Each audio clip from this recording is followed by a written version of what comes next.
Welcome to the Writing Center at PVCC. Today, we're going to look at the core elements of MLA, or Modern Language Association style citations. These citations can be found in alphabetical order on the Works Cited page of an essay. MLA style uses a formula to create citations, allowing researchers to include citations for virtually any type of source. This template includes 9 different elements.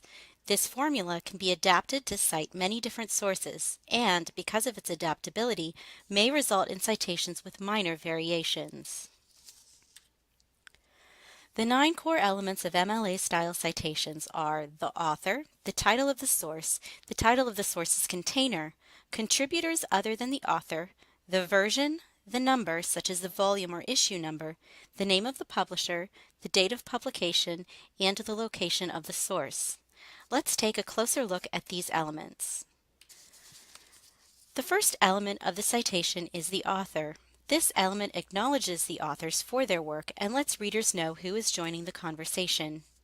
As you can see from the example source, the name of the first author is always written with the surname first, then a comma, and then the given name. If there are 2 authors, add a comma after the given name of the first author and write the word "and", then the name of the second author in the usual order, given name, surname. If there are more than 2 authors, add a comma after the first author's given name, then add et al. Put the authors' names in the same order they are given in the work and include any middle names or initials given in the source. Make sure to end the author element with a period. If no author is given, begin the citation with the title of the source. The second element in the citation is the title of the source. The source is where researchers get information.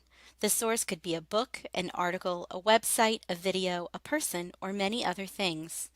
If the source is a large work, like a book, a film, or a website, you should italicize its title. If the source is a smaller work, like an article in a journal, a web page on a website, or a short story in an anthology, the title should be in quotation marks. The example source is an entry in an encyclopedia, so it is enclosed in quotation marks. Remember, if the work is short and belongs in a larger work, then it belongs in quotation marks. Sometimes the source is the container. For example, a book may be both the source and the container. In this case, you only need include the book title once. Finally, put a period after the title of the source. The third element of the citation is the title of the container. This is the title of the work in which the source is found. For example, an article is often found in a journal, a chapter is in a book, and an episode of a TV series may be found in the TV series and on Netflix. The title of the container is always italicized because it is a large work that contains other works. In the example citation, the Gale Encyclopedia of Science is a large work that contains the entry Science History, so it is italicized. Put a comma after the title of the container. Sometimes works have contributors other than the author.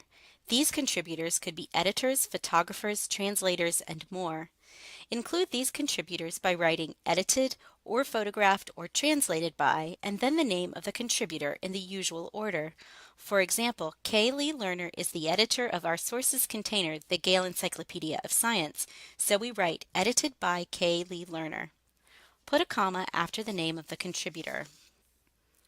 Some sources have multiple versions, such as various editions or extended or abridged versions. Signal these by saying third edition or extended version. As you can see, Science History is in the 5th edition of the Gale Encyclopedia of Science.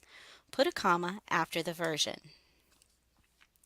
The number element documents the volume or issue of a source. For example, many journals and magazines have volumes and issues. Encyclopedias often have multiple volumes. The example source is in Volume 7 of the set of science encyclopedias. Put a comma after the number. The publisher is the company or person who makes the source available. The name of the publisher belongs after the volume and number of the container. In our example, we can see that the Gale Encyclopedia of Science is published by Gale. However, if a website publisher is nearly the same as the name of the website, you do not need to include it in the publisher field. The journal's publisher is not mentioned in the citation. Put a comma after the publisher. After the publisher, put the date of publication. In our example, we can see that the 5th edition of the Gale Encyclopedia of Science was published in 2014. In general, use the full date that you find for a source. For example, books often only give the year of publication, while periodicals may be published annually and so only give the year, or they may be published seasonally and so give the season, or they may even be published daily and so give the day, month, and year. Put a comma after the date. After the date, include the location of the source. The location element tells the reader where they can find the source. For sources in print, the location is the page numbers of the source in its container. Some sources, such as articles that were only published online rather than printed in a journal, only have a URL. Our example has both page numbers and a URL. However, the page numbers are the location of the entry in the print encyclopedia, while the URL shows the location of the entry in the database. We'll talk more about the entry in the database in a minute. But first, let's talk about the DOI and URL. The DOI, or Digital Object Identifier, is a string of numbers, letters, and symbols that permanently links to the document on the web. If the DOI is available, always use it rather than the URL. Write DOI, then the numbers, letters, and symbols. If the DOI is not available, then include the URL. If using sources from a database, make sure to use the permanent link rather than the temporary one. Write the URL without HTTP and format it to remove the hyperlink. End the citation with a period. Sometimes sources have more than one container. Articles found in library databases have at least 2 containers because they were originally published in a journal and can now be found in the database. Note that if a source has both page numbers and a URL or DOI, it has 2 containers. In this case, give the first or original container, the journal, first, then give the database that contains the journal. Think of this as you think of packing a lunch. First, you make your sandwich, the article. The sandwich goes in a bag, the journal in which the article is published. And finally, you put the sandwich in the bag into the lunchbox, the database. Theoretically, you could continue putting things into larger and larger containers. Your lunchbox could go into your backpack, which could go into the trunk of your car, and so on. The important thing to remember is that you begin with the source, the article, and work your way from the container that is nearest the source to the one farthest from the source. You may cite an episode of a TV show that is watched online. The episode Under the Gun is contained in the TV show Pretty Little Liars, which is contained on the website Hulu.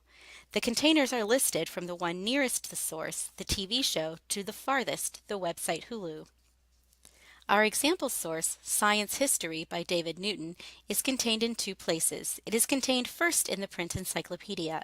In previous slides, we documented the information regarding the encyclopedia, from its name to the page number of the entry in the encyclopedia. We ended the documentation for the encyclopedia with a period. But the print encyclopedia is not the only container. The encyclopedia is also contained in an online library database, Gale Virtual Reference Library. After documenting the encyclopedia, or the container nearest the article, we move out another layer and document the database.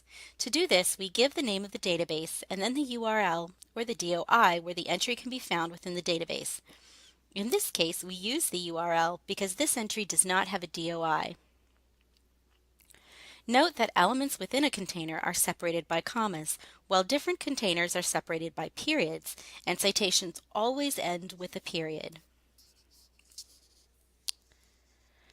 The original template shown earlier can be used to formulate our citations.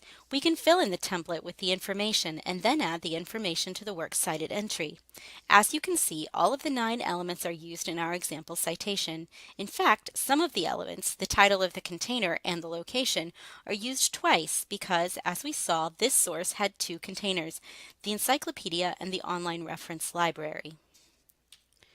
For more information on using MLA citation styles, visit the Jessup Library's MLA website or the Modern Language Association's website.